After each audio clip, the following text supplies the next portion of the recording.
اور جب تک انسان اپنے دوست اور دشمن کی پہچان نہیں رکھتا وہ گھاٹے میں رہتا ہے.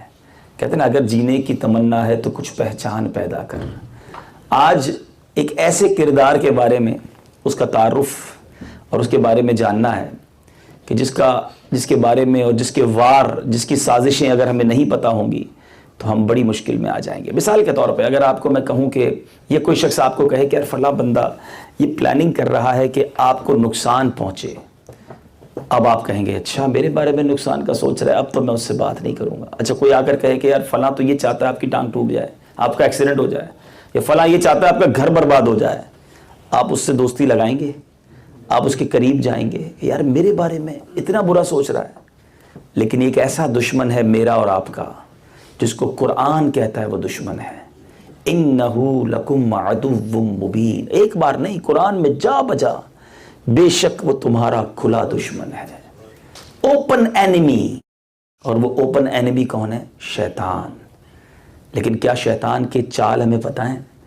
شیطان کے وار ہمیں پتہ ہیں؟ وہ کس طرح ہم پر حملے کرتا ہے, وہ کس طرح ہمیں بہکاتا ہے اور ہم اس کی باتوں میں آ جاتے ہیں. آج کچھ شیطان کے بارے میں سمجھتے بھی ہیں اور کچھ اس کے وار. جب تک دیکھیں نا فوج کیا کرتی ہے, سامنے والے دشمن کی جب تک اسٹریٹجی پتہ نہیں ہوتی وہ اپنی اسٹریٹجی نہیں بنا سکتی, اپنی حکمت عملی ترتیب نہیں دے سکتی. کون سے ہتھیار ہے تو ہم بھی ویسے ہتھیار بنائیں ورنہ تو ہار جائیں گے. شیطان کے بارے میں معلومات ہی نہیں, ہتھیار ہی نہیں پتا, اس کی باتوں میں آ رہے ہوتے سمجھ رہے نیکی بھی کر رہے ہیں. یہ بڑی برائی ہے کہ پتہ ہی نہیں, جس کو یہ لا علمی میں مار کھا جاتا ہے. شیطان مردود کیسے ہوا؟ یہ پہلے سے ہی اللہ کا نافرمان نہیں تھا, اس کا نام عزازیل, اور یہ معلم الملکوت فرشتوں کا بھی استاد تھا. اللہ کی بارگاہ میں جب فرشتے حاضر ہوتے تھے یہ انہی کی صف میں ساتھ حاضر ہوتا تھا, اتنا بڑا اس کا مرتبہ تھا. روایتوں میں آتا ہے وہ جنت کا خزانچی, اور زمین پر کوئی ایسا جگہ باقی نہیں جہاں اس نے سجدہ نہ کیا ہو. اب یہ بھی سبق ہے ہمارے لیے, جو 5 وقت کا نمازی ہوتا ہے آج کے دور میں وہ سیٹسفائی ہونا شروع ہو جاتا ہے, میں تو 5 وقت نماز پڑھتا ہوں, مجھے کیا ہو سکتا ہے, میں تو تہجد بھی پڑھتا ہوں, میں تو رمضان کے روزے بھی رکھتا ہوں. ایمان زیادہ ضروری ہے, رب کی اطاعت اور رب کی رضامندی زیادہ ضروری ہے, چاہے بہت ساری عبادتیں ہوں. خدا تعالیٰ نے جب حضرت آدم علیہ السلام کو تیار کیا, آپ کا جسم مبارک تیار ہوا, تو فرشتوں نے پہلی بار ایسی شکل دیکھی تھی, بڑے تعجب کا اظہار کیا اور آپ کی خوبصورتی دیکھ کر خوش بھی ہوئے. تو شیطان نے جب آپ کو دیکھا تو اس کے دل میں خیال آیا کہ یہ پیدا کیوں کیا گیا. شیطان نے اپنے جی میں کہا کہ اگر خدا نے مجھ پر اس کو ترجیح دی تو میں ہرگز اس کا حکم نہیں مانوں گا بلکہ اسے ہلاک کر دوں گا. پھر شیطان نے حضرت آدم علیہ السلام کے جسم اقدس پر تھوک دیا, اور یہ تھوک کہاں پر پڑا آج آپ کو شاید ایک بڑی نئی بات پتہ چلے گی. یہ جو تھوک تھا نا شیطان کا, یہ حضرت آدم علیہ السلام کی ناف کی جگہ پر پڑا. اللہ تعالیٰ نے جبریل امین سے کہا کہ اس مٹی کو نکال دو. تھوک سے شیطان کا تھا تو اس پتلے سے اس مٹی کو نکال دیا گیا. اچھا اب جب مٹی نکال دی تو اس مٹی سے کیا پیدا ہوا؟ اس مٹی سے کتا پیدا ہوا. حضرت آدم علیہ السلام کے پیٹ پر وہ جگہ جہاں ناف تھی وہاں سے جب مٹی نکالی گئی تو اس مٹی سے کتا پیدا ہوا. یہ میں آپ کو تفسیر قرآن روح البیان سے بیان کر رہا ہوں. اچھا جناب, اب کتے میں 3 خصلتیں ہیں. کمال کیا علماء نے, ایسی ایسی تفصیلیں دی ہیں کہ ہماری عقلیں حیران ہو جاتی ہیں. آپ نے دیکھا ہوگا اسے آدمی سے بڑی محبت ہوتی ہے.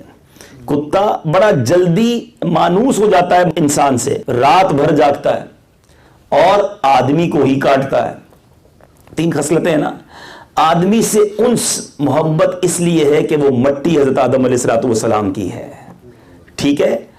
رات کو جاگتا اس لیے ہے کہ جبریل امین کے ہاتھ لگے ہیں, اور آدمی کو کاٹتا اس لیے ہے کہ تھوک اس میں شیطان کا ہے. تو یہ 3 خصلتیں پتہ ہونی چاہیے. اب میرے میٹھے اسلامی بھائیوں ایک اور بات, ابھی آگے چلتے ہیں. یہ اس بات سے پتہ یہ چلا کہ یہ شیطان کا جو کام ہے نا, اللہ تبارک و تعالیٰ کا حکم میں حجت قائم کرنا, کیوں پیدا کیا گیا, اس کی لاجک کیا ہے, اس کے پیچھے کوسچن مارک کریٹ کرنا, یہ شیطان کا طریقہ ہے. اور بلا چوں و چراں حکم مان لینا یہ فرشتوں کا طریقہ ہے. اب یہاں بعض اوقات کچھ زیادہ پڑھ لکھ لیتے ہیں تو پھر لاجکس تلاش کرنے لگتے ہیں کہ یار قرآن میں یہ حکم کیوں ہے, شریعت کا یہ حکم کیوں ہے, یہ مرد کو جناب 2 حصے وراثت کے عورت کو ایک حصہ کیوں ہے, طلاق کا حق مرد کے پاس کیوں, بہت سارے شریعت کے احکام میں کوشچن مارک لوگ کریٹ کرتے ہیں. یہ کام ہمارا نہیں. پنجابی لوگ ایک بڑی پیاری بات کہتے ہیں, اسی منن والے ہیں, سوچن والے نہیں ہیں. ہاں, شریعت کے معاملات میں ماننا ہوتا ہے, سوچنا کام ہمارا کہاں سے, ہم بندے ہیں بھائی. ہم نے اللہ کو دیکھا ہے, ہم میں سے کسی نے دیکھا ہے؟ مانا نا اللہ ایک ہے. ہم میں سے کسی نے دیکھا جبریل امین قرآن لے کر اترتے تھے؟ ہم نے مان لیا رب کا کلام ہے. ہم میں سے کسی نے جنت نہیں دیکھی, ہم مانتے ہیں جنت ہے. ہم میں سے کسی نے دوزخ نہیں دیکھی, ہم مانتے ہیں ہاں دوزخ بھی ہے. قیامت کا دن آنا, یہ بھی مانتے. غیب کی اتنی ساری باتیں مان لی, اور اب شریعت کے حکم میں کوشچن مارک کریٹ کر رہے ہیں. تو ایسے لوگوں سے ان کو بھی پرہیز کرنا چاہیے, اور ہمیں بھی ایسے لوگوں کی باتوں میں نہیں آنا چاہیے. تو اس واقعے سے کیا پتا چلا؟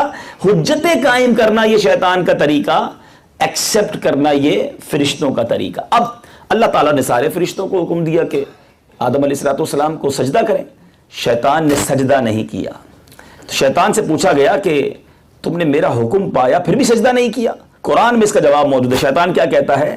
انا خیر من خلقتنی من نار وخلقتہ من طین. شیطان کہتا ہے میں آدم سے بہتر ہوں. انا خیر من, I am best, I am better than him. کیوں؟ وہ کہتا ہے کہ مجھے آگ سے بنایا اور آدم علیہ السلام کو مٹی سے بنایا. تھوڑا سا رکتا ہوں یہاں پر. یہ جملہ جو ہے نا شیطان نے کہا تھا, انا خیر من, لیکن آج ہماری زبانوں پر بھی یہ جملہ ہے, میں اس سے بہتر ہوں, میں اس سے بہتر ہوں, میرے پاس زیادہ پیسہ ہے, میرے پاس زیادہ علم ہے, میرا نام زیادہ ہے, میری شہرت زیادہ ہے. ذرا غور کریں, شیطان نے ایک بار کہا انا خیر من, ساری عبادتیں, ساری ریاضتیں, کہتے چہرہ بھی بڑا خوبصورت تھا, سیاہ کر دیا گیا اور اللہ کے دربار سے نکال دیا گیا. وہ ایک بار تکبر کرے برباد ہو جائے. آج ہم روز انا خیر من کہہ رہے ہوتے ہیں, کچھ لاجک کو زبان سے کہہ رہے ہوتے ہیں, کچھ پریکٹیکلی کہہ رہے ہوتے ہیں. کیوں حقیر سمجھتے ہیں دوسروں کو؟ اس کی اوقات کیا ہے؟ یہ میرے برابر میں بیٹھے گا, کل کا بندہ مجھ سے بات کرے گا. ابھی جمعہ 8 دن میں 4 کتابیں پڑھ لی, میں کب سے بنا علم حاصل کر رہا ہوں. جی ہاں, علماء علم دین والوں کو بھی احتیاط کرنا ہوگا. من قال انا عالم فهو جاہل, جو اپنے آپ کو کہے میں عالم ہوں وہ جاہل ہے. یہاں ہر بندے کو سوچنا ہے, پیسے والے کو سوچنا ہے, زمانے میں جس کا نام ہے اس کو سوچنا ہے. یہ کس نے دی ہے ساری نعمتیں؟ یہ اللہ دینے والا ہے. پھر تکبر کس بات کا؟ سب سے پہلا گناہ, دا ویری فرسٹ سن, دنیا میں سب سے پہلا جو گناہ ہوا وہ تکبر تھا. اور اللہ کو وہ کیسا ناپسند کہ دربار سے وہ نکالا شیطان کو کہ مردود کر دیا. لیکن آج ہر وہ بندہ جو جس کی جاب کرتا ہے, جو بزنس کرتا ہے, جس کے لوگ کام کرتے ہیں, اگر وہ یہ سمجھتا ہے انا خیر من, میں اس سے بہتر ہوں, وہ اپنا انجام سوچ لے. بزرگوں کا طریقہ پتہ ہے کیا ہے؟ وہ کہتے ہیں میں سب سے برا ہوں. انداز تو یہ ہوتا ہے کہ یا اللہ, ایک بزرگ کتابوں بڑی پیاری بات لکھی, علماء کہتے ہیں طریقہ زندگی گزارنے کا یہ ہے کہ تمہیں کوئی اپنی برابر عمر کا ملے نا, تو یہ سوچو کہ یار اس کی عمر اور میری عمر تو برابر ہے, لیکن اس کی نیکیاں مجھ سے زیادہ ہی ہوں گی, میرے جتنے اس نے گناہ نہیں کیے ہوں گے, اس لیے یہ مجھ سے بہتر ہے. کہ عمر میں چھوٹا مل جائے تو یہ سوچ لو اس کی تو عمر ہی چھوٹی ہے, اس کے گناہ مجھ سے کم ہوں گے, یہ مجھ سے بہتر ہے. کوئی عمر میں بڑا مل جائے تو یہ سوچ لو اتنی بڑی عمر ہے, اتنی ساری نیکیاں کی ہوں گی, یہ مجھ سے بہتر ہے. ذہن یہ ہونا چاہیے. مگر آج تو دور ہی یہ لگی ہے کہ کسی طرح میں سب سے بہتر ہو جاؤں, میرا جناب نام جو ہے نمبر آگے نکل جائے. نہیں میرے میٹھے اسلامی بھائیوں, یہ شیطان کا کام تھا. تکبر سے اللہ مجھے بھی محفوظ رکھے اور آپ کو بھی محفوظ رکھے. یہ شیطان کا وہ وار ہے, کیونکہ اس نے کیا نا, وہ برباد ہوا, وہ چاہتا ہے ہم بھی کریں. وہ ہمیں فالو کروا رہا ہے, ہمارے انداز سے, ہمارے طریقے سے. لوگ سلام نہیں لیتے, کہتے میں پہلے سلام لوں. یہ غریب آدمی, یہ میرا نوکر, یہ میرا غریب رشتہ دار, یہ پہلے سلام لے, عمر میں چھوٹا مجھ سے, یہ سلام لے. اے میرے میٹھے اسلامی بھائیوں, یہ تکبر نہیں تو کیا ہے؟ پہلے تکبر کی تعریف سمجھ لیجئے. تکبر کہتے ہیں کس کو ہے؟ تکبر کی ڈیفینیشن یہ ہے کہ بندہ اپنے آپ کو کسی سے بہتر سمجھے. دیٹس اٹ, سپیریئر سمجھے. اب آپ غور کریں ہم کہاں, میرا یہ ٹاپک تکبر نہیں ہے, ورنہ اسی پر پورا بیان انشاءاللہ, بلکہ نیت کرتا ہوں اس پورے سفر میں کسی موقع پر ہم کریں گے کہ تکبر کیا ہے اور اس کی کتنی علامات ہیں, اور کہاں ہم انڈیلیبریٹلی, بعض اوقات غیر دانستہ بھی, پتہ بھی نہیں ہوتا. اور وہی نا, شیطان کے وار تو سنے ہی نہیں تھے, سیکھے ہی نہیں ہے کدھر سے حملہ کرتا ہے, کبھی ادھر سے حملہ کرتا ہے, کبھی ادھر سے کرتا ہے. ہمیں تو ٹائم ہی نہیں ہے ان چیزوں کو معلوم کرنے کا, بلکہ مارتا رہے شیطان, ہم مار کھاتے رہیں گے. خدا را سمجھو, یہ وہ کام ہے. اور کہتے ہیں سلام نہیں لیتے. ایمان تازہ کرنے والی بات بتاؤں, صحابہ اکرام علیہم رضوان کہتے ہم کئی بار کوشش کرتے کہ پیارے آقا علیہ السلام کی بارگاہ میں جائیں پہلے ہم سلام کریں، مگر کونین کے والی، فرشتوں کے آقا، نبیوں کے سردار، رب کے محبوب غلام بھی آتا تو میرے آقا پہلے سلام ارشاد فرماتے، بچہ بھی آتا تو آقا پہلے سلام ارشاد فرماتے۔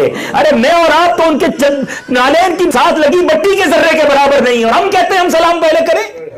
وہ کونین کے والی ہیں۔ بلکہ اب جو میں بات کرنے جا رہا ہوں، جو سینے میں دل ہے نا وہ جھوم جائے گا۔ علماء کہتے ہیں آج بھی جب کوئی عاشق رسول مدینے جاتا ہے، اس سے پہلے کہ روضہ انور پر جا کر وہ سلام کرے، کونین کے والی اپنی عادت کے مطابق پہلے سلام ارشاد فرماتے ہیں۔ سلام اس پر کہ جس نے گالیاں سن کر دعائیں دی۔ میرے آقا تو وہ ہیں کہ دشمن آ جائے تو چادر بھی بچھا دیتے ہیں، مگر ہم ہیں کہ ہم نہ بدلے سے باز آتے ہیں، نہ تکبر سے باز آتے ہیں، نہ اپنا کلف نیچے اتارتے ہیں۔ خدا کی قسم یاد رکھو، تکبر رب کو بہت ناپسند ہے، اتنا شدید ناپسند ہے کہ روایتوں میں آتا ہے قیامت کے دن متکبر کو چونٹی کی شکل میں لایا جائے گا۔ تکبر کرنے والا جو اپنے آپ کو بہت کچھ سمجھتا ہے نا، اس کو چونٹی کی شکل میں لایا جائے گا اور لوگ اسے رونتے ہوئے گزریں گے۔ اللہ مجھے بھی عاجزی کا پیکر بنایا، آپ کو بھی عاجزی عطا، اس میں سوچتے رہنا ہے، بچتے رہنا ہے۔ بہرحال اب میرے میٹھے اسلامی بھائیوں، اللہ تبارک و تعالیٰ نے اب اپنی بارگاہ سے اسے نکال دیا تو شیطان کہتا ہے الہی تو نے مجھے مردود تو کر ہی ڈالا، اب مجھے اولاد آدم پر پوری قدرت دے، طاقت دے تاکہ میں بھی انہیں گمراہ کروں۔ چیلنج۔ اللہ عز و جل نے فرمایا تو ان پر قابو یافتہ ہے، جا میں نے تجھے قدرت دے دی۔ کہا اور زیادہ کر، اے اللہ کچھ اور دے۔ فرمایا تو ان کے مالوں میں شرکت کر لے، تو ان کے مال گناہوں میں بھی خرچ کروا سکے گا، جا تیرے کو یہ بھی قدرت دے دی۔ کہتا ہے اور دے۔ فرمایا تجھے میں نے ان کے سینوں میں رہنے کی بھی اجازت دی، ان کے سینے تیرے گھر ہوں گے۔ اب حضرت آدم علیہ السلام نے کہا یا اللہ اتنی قدرت شیطان کو، میں تو تباہ ہو جاؤں گا، میری آل کا کیا ہوگا؟ اللہ نے فرمایا اے آدم تمہارے ہاں جو بھی بچہ پیدا ہوگا میں اس پر ایک زبردست فرشتہ متعین کروں گا، ایک فرشتہ اس کے ساتھ ہوگا جو اسے شیطانی وسوسوں سے بچائے گا۔ عرض کی الہی کچھ اور زیادہ کر۔ فرمایا میں ایک نیکی کے بدلے 10 گنا ثواب دوں گا۔ کہا یا اللہ اور کچھ اور کرم فرما، شیطان کے وار زیادہ ہیں۔ فرمایا اے آدم میں ان میں سے توبہ کا مادہ نہ چھینوں گا، ان کے جسموں میں جب تک روحیں باقی رہیں گی ان کی توبہ قبول ہوگی۔ حضور عرض کی یا اللہ اور کچھ عطا کر۔ فرمایا میں ان کے سروں پر مغفرت کا تاج رکھوں گا اور کسی کی پرواہ نہ کروں گا۔ آدم علیہ السلام نے عرض کی بس یا اللہ یہ مجھے کافی ہے۔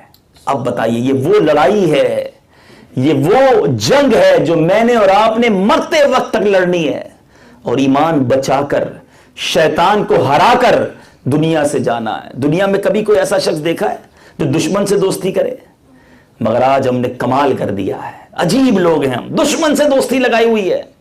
ہم اپنے باپ کی اتنی نہیں مانتے، اپنے بھائی کی اتنی نہیں مانتے جتنی شیطان کی مانتے ہیں۔ وہ جو کہتا ہے آج مسلمان کر ہی جا رہا ہے، اس کو یہ احساس نہیں کہ میں کس سے دوستی لگائے ہوئے ہوں۔ اے میرے میٹھے اسلامی بھائیوں، آپ جانتے ہیں شیطان کا الٹیمیٹ گول کیا ہے؟ شیطان کی خواہش کیا ہے؟ شیطان مجھ سے اور آپ سے چاہتا کیا ہے؟ شیطان یہ چاہتا ہے کہ ہمارا ایمان چھین لیا جائے، تو وہ برباد ہوا نا، وہ جہنم میں جائے گا۔ وہ چاہتا ہے ہم سارے جہنم میں جائیں۔ وہ پہلے گناہ میں لگاتا ہے اور گناہ کرواتے کرواتے پھر کفر میں ڈال دیتا ہے۔ اے میرے میٹھے اسلامی بھائیوں، قرآن سورہ یاسین بچپن سے آپ سنتے بھی آ رہے ہیں، پڑھتے بھی آ رہے ہیں۔ ایک تو پرابلم یہ ہے نا، قرآن پڑھتے نہیں، پڑھتے ہیں تو سمجھتے نہیں، نہ اس کا ترجمہ پڑھنے کا ٹائم ہے، نہ اس کی تفسیر پڑھنے کا ٹائم ہے۔ قرآن کہتا ہے وَامْتَازُوا الْيَوْمَ أَيُّهَا الْمُجْرِمُونَ، سورہ یاسین کی وہ آیت ہے جو ہلا دیتی ہے، اور بزرگان دین یہ آیت سنتے تھے ان کی ہچکیاں بن جاتی تھی۔ ترجمہ کیا ہے اس کا؟ اور آج الگ پھٹ جاؤ اے مجرموں، قیامت کے دن یہ اعلان ہوگا وَامْتَازُوا الْيَوْمَ أَيُّهَا الْمُجْرِمُونَ۔ حضرت آدم علیہ السلام رب سے عرض کریں گے مولا کتنے میں سے کتنے مجرم الگ کروں؟ ارشاد ہوگا 1000 میں سے ایک نیک الگ کر دو، 999 مجرم الگ کر دو۔ ایوری 1000، ہر 1000 میں سے ایک اللہ کا پسندیدہ بندہ نکلے گا اور 999 مجرم الگ ہو جائیں گے۔ کبھی سوچا کہ میں کس لائن میں ہوں گا؟ جاپان کا پرمٹ لگ گیا تو بندے نے بڑی خوشی کا اظہار کیا تھا کہ اب تو بہت سارے ویزا آسان ہو گئے، پاسپورٹ بن گیا تو اب تو ایئرپورٹ پر الگ لائن سے نکلتا ہوں، بڑا سیٹسفائی. کبھی سوچا کہ قیامت کے دن بھی ایک لائن لگنی ہے؟ اس دن میں کس لائن میں ہوں گا؟ مجرموں کی لائن میں یا نیکوکاروں کی لائن میں؟ یاد رکھیے گا وہاں پاسپورٹ کام نہیں آئے گا، وہاں آپ کے ڈالرز اور پاؤنڈز کام نہیں آئیں گے، وہاں اعمال کام آئیں گے. اور یہ جب کتابوں میں پڑھا تو کہتے ہیں نا رونگٹے کھڑے ہو جائیں انسان کے، کہ وہاں باپ بیٹے کو دیکھے گا، بیٹا باپ کو دیکھے گا، کہ بیٹا نیکوکاروں کی لائن میں ہے، باپ مجرموں کی لائن میں ہے. ہم سب کو غور کرنا ہے. کہیں امام، جی ہاں یہ لکھا کتابوں میں کہ امام جو ہے، اللہ ہمیں محفوظ رکھے، وہ لوگ جو بے عملی کی زندگی گزارتے ہیں، باتیں کرتے ہیں مگر خود بے عمل ہیں. مجھے بھی سوچنا ہے یہ مبلغین واعظین جن کو بیان سن کر لوگ نیک بنے ہوں گے، وہ مجرموں کی لائن میں کھڑے ہوں گے. اور لوگ کہیں گے کہ حضور آپ ادھر کدھر؟ تو وہ کہیں گے کہ ہم بیان تو کرتے تھے مگر عمل نہیں کرتے تھے. اللہ ہمیں با عمل مبلغ بنائے. اب غور کریں، اس دن دودھ کا دودھ اور پانی کا پانی ہوگا. اب آگے اس کی آیت سنیے، الم اعہد الیکم یا بنی آدم اللہ تعبدوا الشیطان انہ لکم عدو مبین. اے اولاد آدم، کیا میں نے تم سے عہد نہ لیا کہ شیطان کو نہ پوجنا؟ بے شک وہ تمہارا کھلا دشمن ہے. ذرا غور کیجئے. لیکن آج ایسا لگتا ہے کہ ہم تو چلتے ہی شیطان کی باتوں پر ہیں. اگر آپ کو لگ رہا ہے کہ نہیں میں غلط کہہ رہا ہوں، ایسا تو نہیں ہے کہ ہم شیطان کی باتیں مانتے ہیں، ہم تو رحمان کے بندے. بڑی اچھی بات ہے. چلو تھوڑا سا ایک دوسرے کا ٹیسٹ لے لیتے ہیں. صبح ہوئی، شریعت کا حکم، اللہ کا فرمان تو یہ تھا کہ فجر پڑھو. رحمان کا بندہ ہوتا تو فجر پڑھتا. شیطان نے کہا سو جا، نیند آ رہی ہے. صبح کس کی مانی؟ اسٹارٹ آف دا ڈے شیطان کی مانی. اٹھنے کے بعد اب وقت ہوا کام پہ جانے کا. ٹھیک ہے جناب، رحمان عز و جل کا، اس کے حبیب علیہ الصلوۃ والسلام کا حکم تو یہ تھا کہ سنت کے مطابق چہرہ ہوتا، سنت کے مطابق لباس ہوتا. شیطان نے ہاتھ میں ریزر پکڑایا. صبح صبح ہم نے اپنے آقا علیہ الصلوۃ والسلام کی سنت کو نوچا اور گندی نالی میں بہا دیا. کس کی مانی؟ شیطان کی مانی. پھر چلے گئے کام پر. باہر نکلے تو سامنے سے بے پردہ عورت آئی، بے حیائی کا کوئی سین سامنے آیا. آقا علیہ الصلوۃ والسلام کے غلام کا کام تو تھا نگاہ نیچی کرنا، شرم و حیا والے آقا کی یاد کر کے اپنی آنکھوں کی حفاظت کرنا. شیطان نے کہا دیکھ لے لڑکی جا رہی ہے. آنکھیں اٹھا کر دیکھا. کس کی مانی؟ شیطان کی. کام پر پہنچے، ایک موقع آیا کہ سچ بولنا ہے یا جھوٹ بولنا ہے. سچ بولنا مسلمانوں کا طریقہ، رحمان کے بندے کا طریقہ. شیطان نے کہا مزے لینے جھوٹ بول دے، کوئی جھوٹا لطیفہ سنا دے، کوئی جھوٹا وعدہ کر لے. پورے دن میں کتنی بار جھوٹ بولا. کس کی مانی؟ شیطان کی مانی. ظہر کا وقت آیا، مؤذن نے کہا حی علی الفلاح حی علی الصلاح. مسلمان کا کام تو سجدے کے لیے کھڑا ہونا تھا. شیطان نے کہا ابھی تو کام کا ٹائم ہے، ابھی کون سی نماز پڑھنے جا رہا ہے. شیطان کی مانی. ظہر بھی قضا کی، عصر بھی قضا کی، مغرب بھی قضا کی، عشاء بھی قضا کی. رات گھر پہنچا. اب توبہ کرنا نہیں بلکہ ٹی وی کا ریموٹ ہاتھ میں ہے، کبھی ادھر جا رہا ہے کبھی ادھر جا رہا ہے. کس کی مانی؟ شیطان کی. بتاؤ اتنی باتیں تو والد کی نہیں مانتے، اتنی باتیں تو گھر والوں کی نہیں مانتے جتنی ہم شیطان کی مانتے. قرآن کہتا ہے انہ لکم عدو مبین، وہ تمہارا کھلا دشمن ہے. اور ہم اسی کی مانے چلے جا رہے ہیں. اور آپ کو پتا ہے یہ گناہ کرتے رہنا شیطان کی روز ماننا کدھر لے جائے گا. علماء فرماتے مرتے وقت بندے کے پاس شیطان آئے گا، سکرات کا عالم ہوگا، روح قبض کی جا رہی ہوگی، ڈیفیکلٹ ٹائم ہوگا. آپ کبھی بڑی گرمی سے آئیں، تھکے ہوئے آئیں، سر درد ہو رہا ہو، پھٹ رہا ہو، اب آپ سے کوئی سوال جواب کرے، آپ کیا کہتے ہیں؟ یار ابھی بات نہیں کرو، یار ابھی بڑا تھکا ہوا ہوں، ابھی مہربانی کر کے مجھ سے ابھی بات نہیں کرو، ابھی میں بہت ٹینشن میں ہوں. تھوڑا سر درد ہو تو آپ کو کسی سے بات کرنا سمجھ نہیں آتا. سکرات موت کا وقت جب ہوگا اس وقت شیطان سامنے آئے گا. اور باتوں کا مفہوم ہے کہ مرحوم ماں باپ مرحوم رشتہ داروں کی شکل میں آئے گا اور آ کر کہے گا کہ بیٹا مرنے کے بعد پتا چلا اسلام اچھا مذہب نہیں، عیسائی بڑے چین میں ہیں، وہاں یہودی بڑے خوش ہیں، تو عیسائی ہو جا، تو یہودی ہو جا. اب بندہ جو ساری زندگی شیطان کی مانتا رہا، صبح سے شام شیطان کی بات مانتا رہا، اگر مرتے وقت ایمان بھی دے بیٹھا، مجھے بتائیے پھر کیا ہوگا؟ یہ نمازیں، یہ روزے، یہ حج جبھی کام کے ہیں جب میں اور آپ اپنا ایمان سلامت لے کر جائیں. ہو سکتا ہے کوئی یہ کہے یار یہ کیسی باتیں کر رہے ہیں, ایمان کیسے جا سکتا ہے؟ اے میرے میٹھے اسلامی بھائیوں, نبی پاک علیہ الصلوۃ والسلام کی بڑی مشہور دعا, یا مقلب القلوب ثبت قلبی علی دینک, اے دلوں کو پھیرنے والے میرے دل کو اپنے دین پر ثابت قدمی عطا فرما. یہ کیوں ہے یہ دعا کہ یہ دل پلٹتا رہتا ہے. قلب کو قلب کیوں کہتے ہیں آپ کو پتا ہے؟ عربی میں قلب کہتے ہیں نا دل کو. قلب کے معنی ہے منقلب ہونے والی چیز, بدلنے والی چیز. کبھی دل کیا خیال, ابھی دیکھیں دل, ابھی تھوڑی اگزامپل دیتا ہوں. ابھی اتنے بیٹھے سب کا دل توبہ کی باتیں سوچ رہا ہوگا. یہ دل ہے نا, تھوڑی دیر کے بعد باہر جائیں, دوسرے 4 دوست ملے, فلموں ڈراموں کی باتیں کریں, دل بدل جاتا ہے. کبھی تو اتنی سخاوت ہوتی ہے, جی چاہتا ہے یار سارا مال اللہ کی راہ میں دے دوں. کبھی اسی دل پر ایسی کنجوسی غالب ہوتی ہے, بندہ سامنے گر گڑا رہا ہوتا ہے, 1 روپیہ نہیں دیتا, منقلب. کبھی آنکھوں سے آنسو نکل رہے ہوتے خوف خدا سے, اور کبھی گناہ کرنے کی ایسی ضد چڑھ جاتی ہے, بندہ کہتا ہے یہ گناہ کر کے رہنا ہے. یہی وہ قلب ہے جو بدلتا ہے. اس میں اللہ سے دعا کرو کہ یا اللہ یہ دل اس ایمان پر ثابت قدم رہے. یہ دعا یاد ہونی چاہیے, یا مقلب القلوب ثبت قلبی علی دینک, اے دلوں کو پھیرنے والے میرے دل کو اپنے دین پر ثابت قدمی عطا کرو. ہمارے بزرگوں کا کیا انداز تھا, پیران پیر, پیر دستگیر, روشن ضمیر, قطب ربانی, محبوب سبحانی, حضرت شیخ عبد القادر جیلانی جو اولیاء کے سردار ہیں, بلکہ علماء کمال کی بات لکھتے ہیں, آج بھی کسی کو ولایت ملتی ہے تو غوث پاک کے در سے ملتی ہے. اتنا بڑا مرتبہ, آپ کی دولت, آپ کے پاسپورٹ, آپ کا اسٹیٹس سارا ایک طرف, اگر ایمان نہیں تو کچھ نہیں.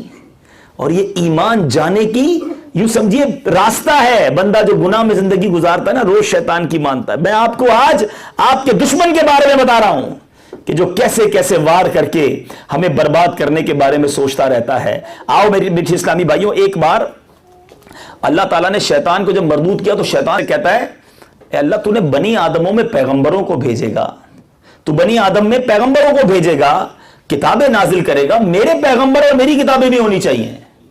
شیطان اللہ سے کہتا ہے سنو, اللہ نے فرمایا کاہن اور نجومی تیرے پیغمبر ہوں گے. اور عرض کیا میری کتاب, فرمایا خیالی تک بندی اور جھوٹے شعر یہ تیری کتابیں ہوں گی. عرض کیا میرا موزن, فرمایا راگ اور گانا تیرا موزن ہوگا. کہا میری مسجد, فرمایا فتنہ انگیز بازار وہ تیری مسجدیں ہوں گی. فرمایا میرا کھانا, کہا جس کھانے پر میرا نام نہ لیا جائے وہ تیرا کھانا ہے. عرض کیا میرا پانی, فرمایا نشیلی چیزیں. عرض کیا میرا جال, فرمایا عورتیں. اے میرے میٹھے اسلامی بھائیوں, نزہۃ المجالس سے میں نے یہ پڑھ کر سنایا ہے. یہ وہ وار ہیں, کبھی شیطان عورتوں کے چکر میں ڈال کر ہمیں مروا رہا ہے, کبھی شراب اور نشیلی چیزوں کے چکر میں ڈال کر ہمیں پھنسا رہا ہے, کبھی راگ اور گانوں میں, یہ شیطان کی اذانیں. مگر آج مسلمان اللہ اکبر کی آواز اتنی بار نہیں سنتا جتنی بار اس کے کان شیطان کی اذان سنتے ہیں. ہیڈ فون لگا لگا کے میوزک سنتے ہیں. میں کیا بتاؤں, مجھے کسی نے بتایا کہ کچھ لوگ تو اتنے میوزک کے دیوانے ہیں کہ رات سوتے ہوئے بھی ہیڈ فون لگاتے ہیں اور گانا چلتا رہتا ہے اور انہیں نیند آ جاتی ہے. توبہ توبہ توبہ. سونے والے رب کو سجدہ کر کے سو, کیا خبر اٹھے نہ اٹھے صبح کو. آپ کو پتا یہ جو نیند ہے یہ کیا ہے؟ نیند کو موت کہتے ہیں. یہ موت کی ایک جھلک ہے. آپ اور میں جب سوتے ہیں کچھ پتا ہوتا ہے آس پاس کیا ہو رہا ہے, اٹھنے کے بعد پتا چلتا ہے اتنا کچھ بدل گیا. یہ تھوڑی دیر کے لیے روزانہ ڈیلی مجھے اور آپ کو موت کی یاد دلائی جاتی ہے کہ دیکھو جس طرح سوتے ہو نا, اللہ واپس زندگی دے کر مجھے اور آپ کو لاتا ہے. آپ ماشاءاللہ جن کو یاد ہوگی ان کو یہ دعا یاد ہوگی جو نیند سے بیدار ہونے کی دعا ہے, الحمدللہ الذی احیانا بعد ما اماتنا والیہ النشور. اس کا معنی کیا ہے؟ تمام تعریفیں اس رب کے لیے جس نے مجھے زندہ کیا موت کے بعد, بعد ما اماتنا والیہ النشور, اسی کی طرف لوٹنا ہے. یہ روزانہ ایک ٹریلر دیا جاتا ہے مجھے اور آپ کو کہ دیکھو یہ ہے موت. مگر بندہ رات بھی گناہ کر کے سوتا ہے. کیا پتہ کہ نہیں ہوتا ایسا, کئی بار ایسا وہ بندہ سویا صبح اٹھا ہی نہیں.